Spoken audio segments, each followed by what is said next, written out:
Hello and welcome back. This is Work in Progress with Nicole Engelmann. That's me. This is where the podcast where I have honest chats with other business owners, founders, and creatives about their journey, their challenges, and also about practical tips in their industry and in their field of expertise, or how Lucia says, zone of genius. And today I'm joined by Lucia Desperati. She is a business strategist and the founder of Revenue Avenue. And thanks for coming back, Lucia. Thank you for having me back. It was a great conversation we had before, so lovely to be back and talk more. Yes, I always love when I say welcome back because we're literally this is one session, but because I split it, it's always a bit no welcome back. Like we've just seen each other 2 days ago, not 2 minutes ago. Um, but yeah, the glamour behind the scenes. Yeah, exactly. So we're talking a bit more about different revenue streams and a bit of strategy as well in this episode. So starting first, why is it important to know your figures in your business and know yourself in order to kind of know what revenue streams you could go for? Well, first of all, is something that we are always taught that business is like creating that business model and then having that down before you start, right? So it's kind of a similar approach in my mind.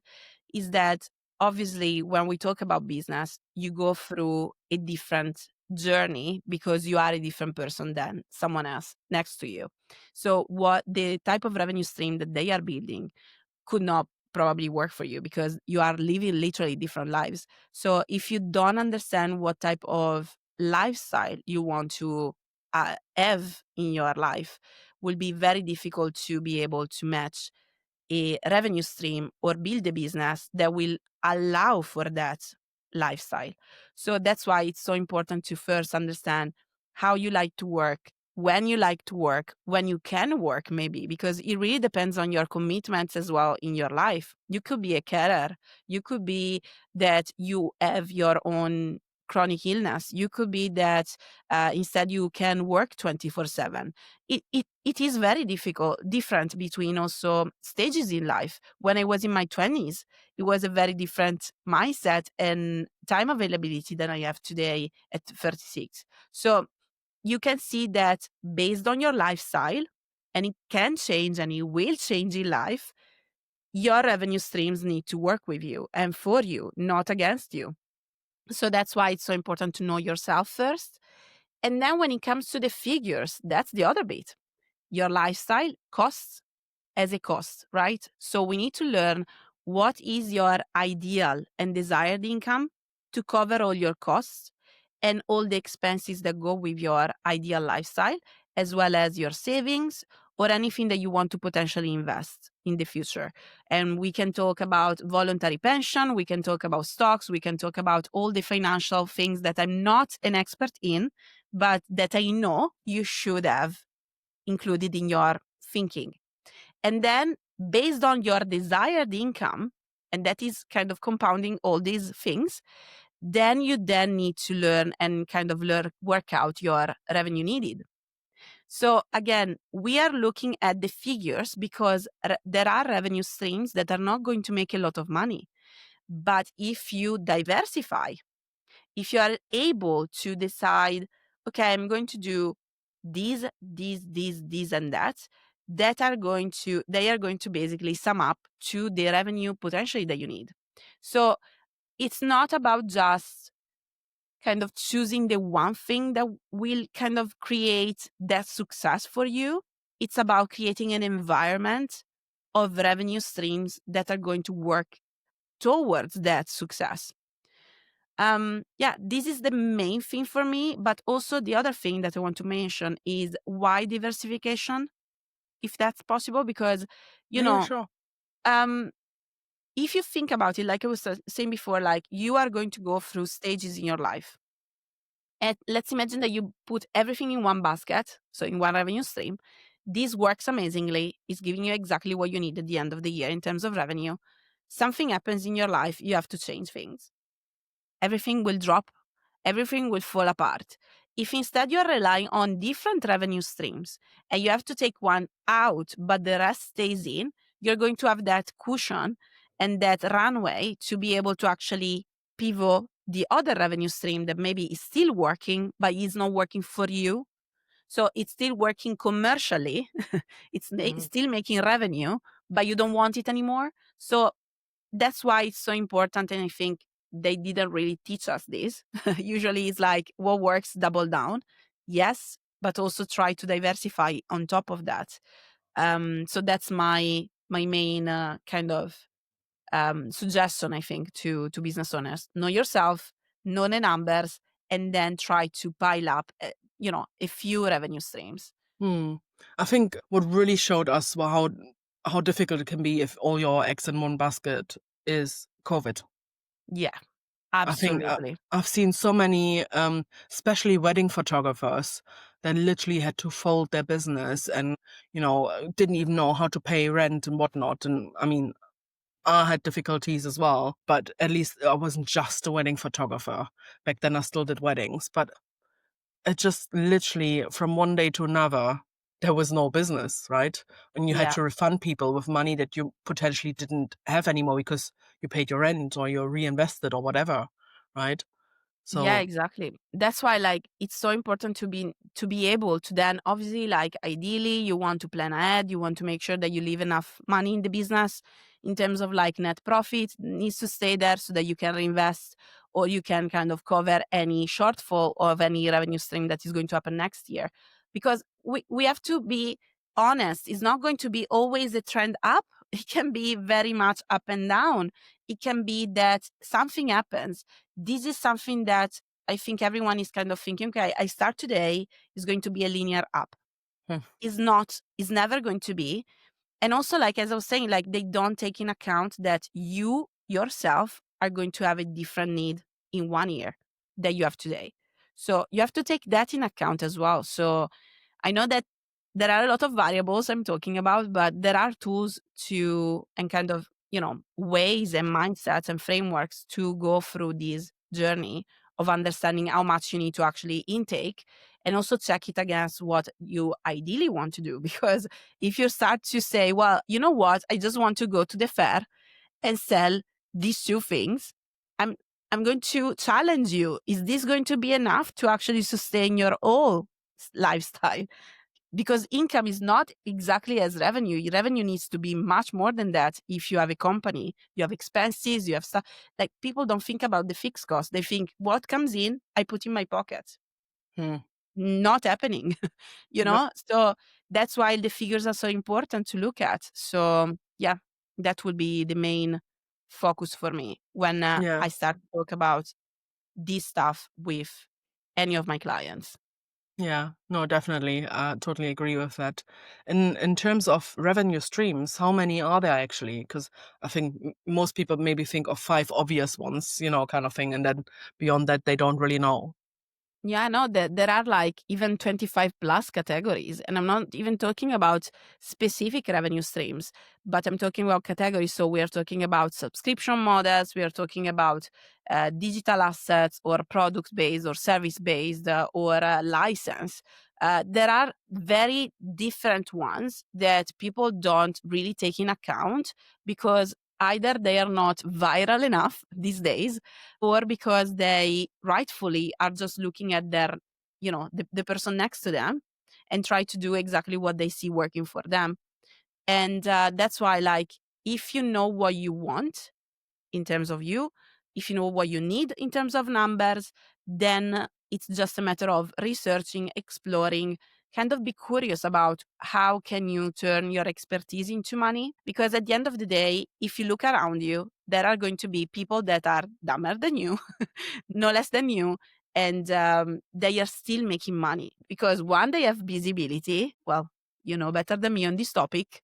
They have audience, probably that therefore, they are kind of authorities in a space, and then they own that space and they turn that space into revenue, or they become a public figure, and that will bring in whatever brings in after, because they can sell at that point anything. So I do believe that there are so many opportunities in terms of revenue streams.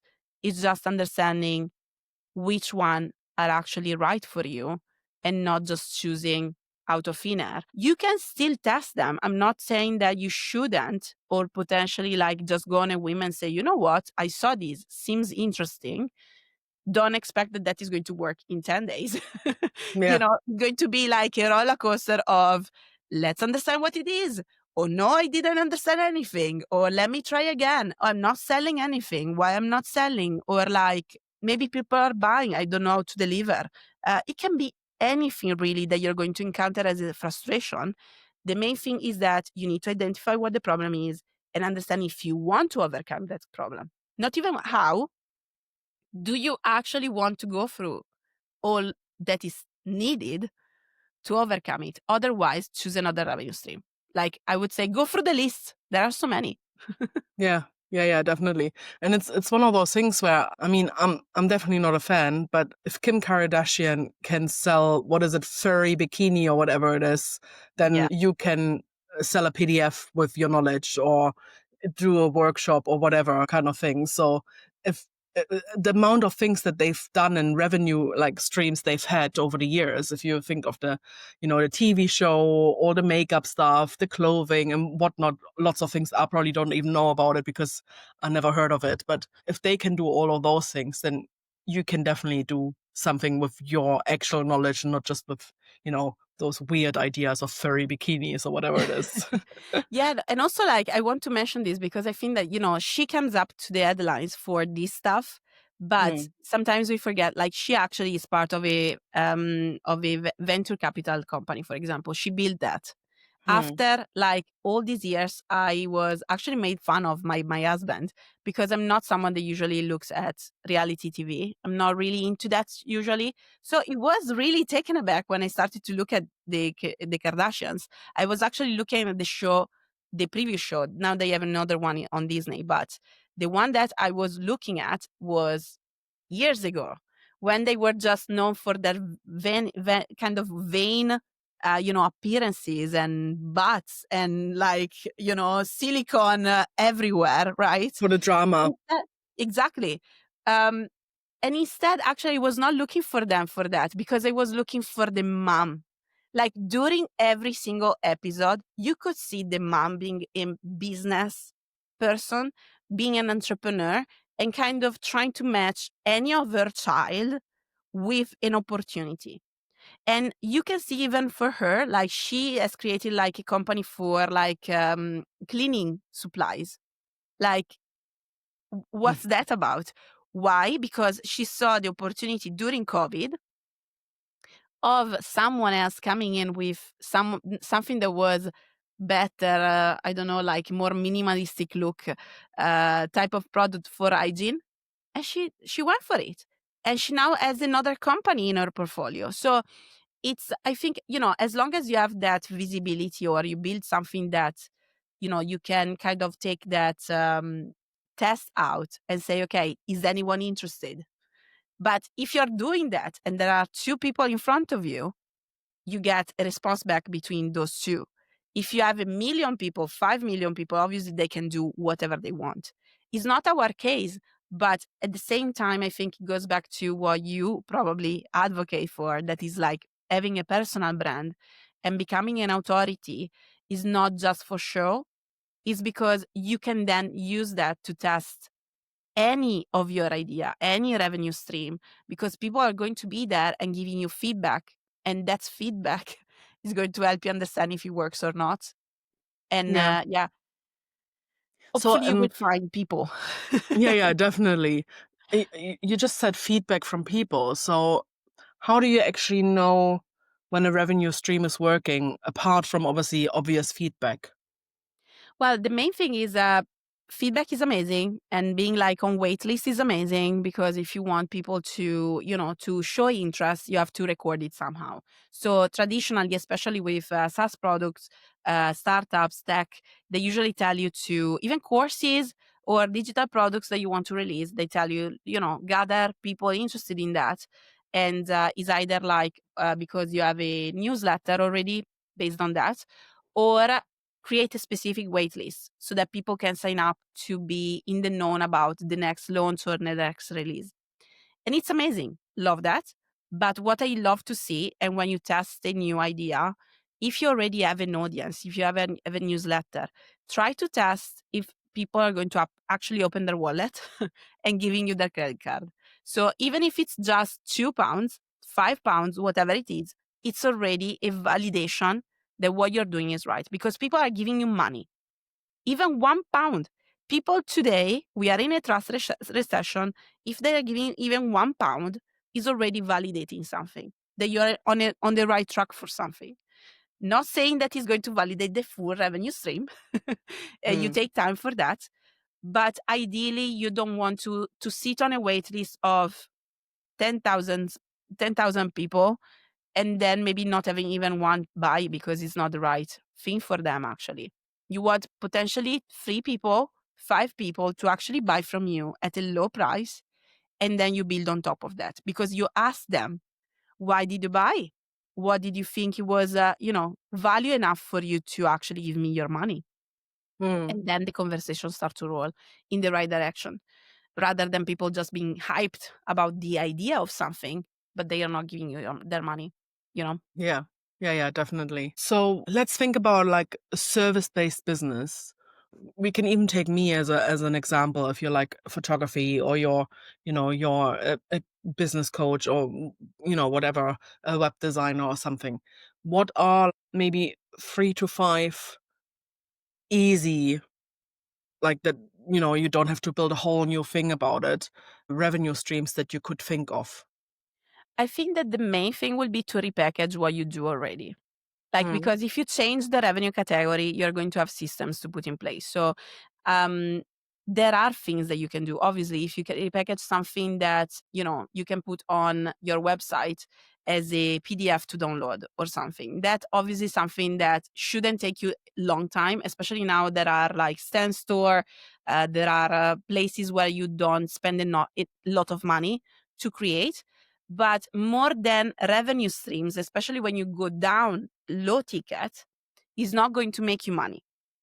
It's going to be the tripwire and it's going to fill the gap for those that don't have enough money to pay your services today. So that's what I suggest to service based is to understand, okay, what's my top tier offer? And how do I get to make sure that everyone I encounter finds something that works for them? If they are starting out today with branding, personal branding, right? So how can I help them, but that is not going to cost me the earth or like that I can actually supply because otherwise obviously times goes in and stuff like that. So let's understand how do you fill the gap for them. And then probably after they get there, they will think, oh, Nicole can help me now to go further because I trusted her. She delivered on my first problem. Let's see what's the next. Okay, now I can look into maybe having a couple of headshots probably, but I don't have maybe the full budget for doing a photo shoot, proper brand photo shoot. Is there anything that I can do? Oh, maybe she does like retreats or like one day or, mini shoots or whatever it is. Yes, she does. Or maybe she doesn't, but maybe she has a guide on how to do it DIY, or maybe she has a referral to someone else that does it, and that's an affiliate maybe for you or a referral for you. So it's kind of finding that way of you want them to be here, but they're starting here. How do you get them to go each step with you? Because if you start to say, well, I'm not for you because you're not there yet, they will look for someone else in your own space. So if you want to become the authority, and become that person, I think that the smart thing today will be to really help them go through their buyer's journey with you and mm. create like mini offers that maybe are not making you money, but they are actually making you money in the long run because they are making people go through that space with you. Yeah, I love that, and I can even, when I heard you talking about it, I could even think of 2 instances where definitely that worked for me. Like, I used to do mini shoots, and I've had a few clients that then bought on to bigger shoots. Literally last year, I had someone who did a mini shoot, and then I've worked with her 3 times since on bigger projects. So that's definitely, it's like a top of the funnel thing, I think some people call it as Yeah. well, right? Or, for example, when I did the Content and Connect Day, where I help people film their own content and give them guidance and stuff like that. I've had people inquiring about that, and then after talking to them, we kind of realize this is actually not what they're looking for, and they book the actual shoot because they're You see? actually, yeah, they need more hands-on thing and like actually someone doing it for them rather than them doing it themselves. It's kind of a learning process even as a buyer, because you think you need something. When you go through it, then you realize that it's actually either something that you really wanted and you go back to it, or it's something that you don't want because it's too much hassle. A lot of people want to buy the DIY because it's cheaper, and then they realize, no, it's actually better that I wait and I invest in the proper done for you type of service.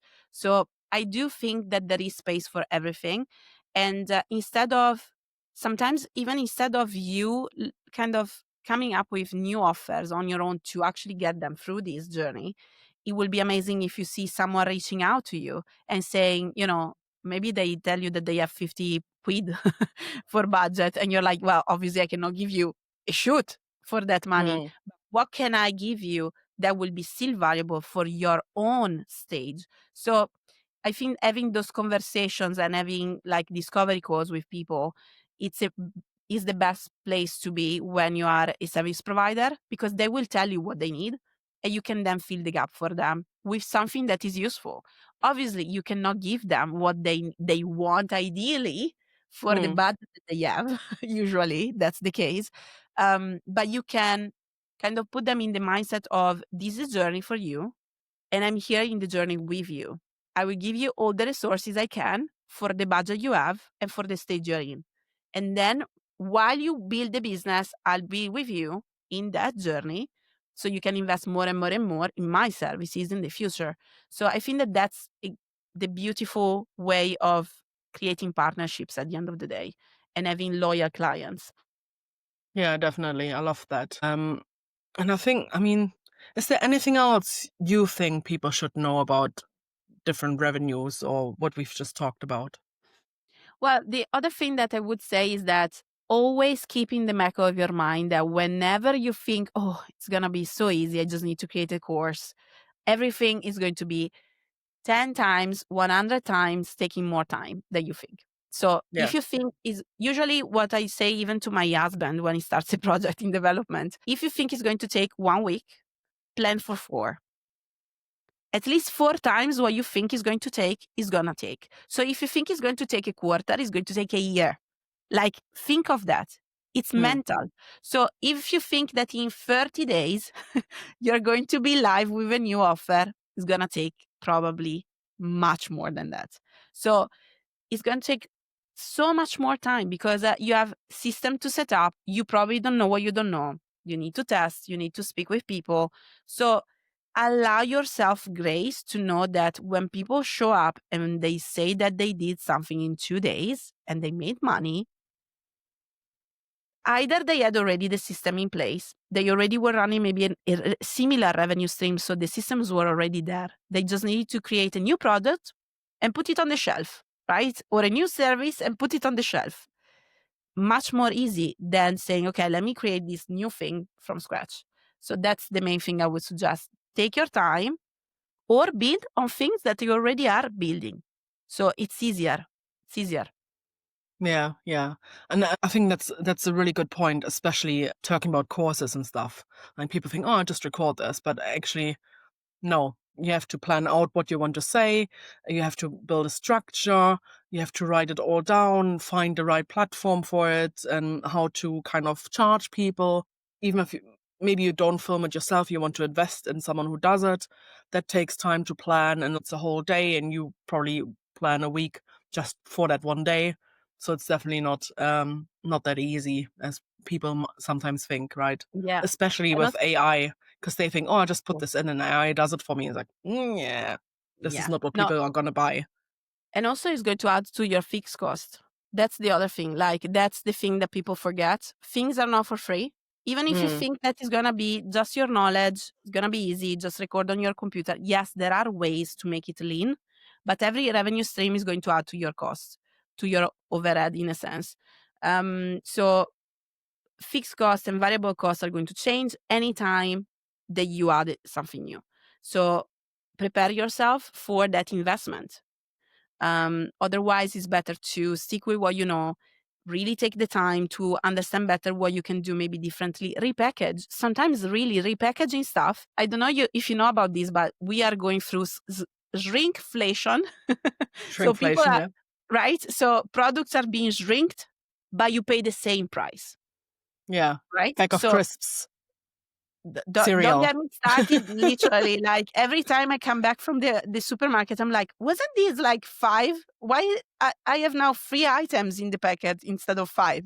Like Yeah. anyway, so we are going through that. And if companies, big ones, are doing that instead of changing prices, think how you can do the same.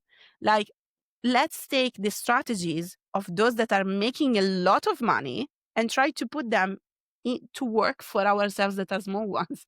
So it's all about like being creative in how you do it instead of always changing course, because pivoting, it takes time, it takes money, and sometimes you cannot afford that. So just take what you know and slightly creatively pivot inside what you're doing. And I think you're going to be better off than actually creating something totally from scratch. Yeah, I love that. With that ending this episode, I'm also wondering what is something you're having a work in progress. Maybe you're doing a revenue stream at the moment that you're working on. Yeah. So I would love to hear about that. Well, obviously, apart from like the only thing that I'm keeping stable are like my mentoring sessions. So if anyone wants to jump on a call and kind of brainstorm how to do what I was saying before, obviously they can just book a call with me. But apart from that, I am loving kind of ideating and experimenting these days. I have the time and space to do so. So I'm trying to build a new community that is going to be free for those joining. And my monetization plan is actually to have advertisers coming in and being able to get that kind of a Robin Hood situation, take the money from the rich and giving to our poor in a sense. Don't get me wrong. I know that we are not poor, but at the same time, we need much more support as micro business owners and as small business owners than bigger companies. And we are Hmm. not getting that. So I need to find a way to give us that support. So that's why I want to take from the bigger companies and giving us the support that we need. So that is one big project I'm working on. Is going to be, the name is still in the works, but is some way, somehow for now called the club. And then I'm working on an accelerator project that is going to be even more exciting for me, because I want to, and I always wanted to invest in companies, but I don't have the monetary way of doing it. So I'm putting together a team of advisors and I'm putting together a framework for people to go from idea to revenue. They can join for free if they are starting with an idea, and then it's just going to be on a revenue share base. So if the idea actually makes money, then we share a percentage of the profit of the revenue. And if they are scaling, they are making already revenue, but they want an advisory board to help them actually grow the business in the right way for them, they can join with a small fee, and then they can be just in there with us for a revenue share, again, participation. So it's going to be a very different space. You see accelerator taking equity, we don't. We don't Hmm. get into the weeds of becoming shareholder of your company. You keep your Hmm. own company rightfully. You just pay us as advisors by being with you during the lifetime of your company. So I think is Hmm. the best way to go. So I'm really excited about this too. And then I'm building few things here and there, like the app I was mentioning. So hopefully people will join me my journey. Like we said, I'm on the journey, and people can find me on Instagram, on LinkedIn, especially LinkedIn is where they can find me. So Lucia Desperati. Yeah, I love that, and I love that the idea of keeping it accessible, because, like you said, with the accelerator and stuff, you see like, oh, join this mastermind or this accelerator for like 6 grand, and I was like, well, a small business owner doesn't have that type of cash No. most of the time. But I love that you're trying to keep it more accessible and make it more, I guess, in a healthy, balanced way, in a sense. And Yeah, I and will. also like the idea of having, partners. I always would have loved to have like a board of advisors that I can go to depending on what I need, because otherwise it's so difficult to find even advice. Mhm. You have to pay at least a K a month for every single consultant. How can we afford that? It's Yeah. impossible. Yeah, I'm excited to see how this is gonna pan out. So I'll stay tuned and keep eye on your journey. And I'll show all the links and stuff like that in the show notes as well, so people can find you and connect with you as well and find out more about your one-to-one and so on. But yeah, thank you for joining, Lucia. I really enjoyed this. This was really insightful. Thank you. Thank you. It's so exciting to talk about this. So thank you for giving me the space. No worries. It was a pleasure. And to everyone else, thanks for tuning in. I hope this was really valuable to you, as I feel it was valuable to me. I definitely learned something. If you have any questions or so, you can get in touch with Lucia. Feel free to leave any comments. And I talk to you soon. And thanks you for listening in. Bye.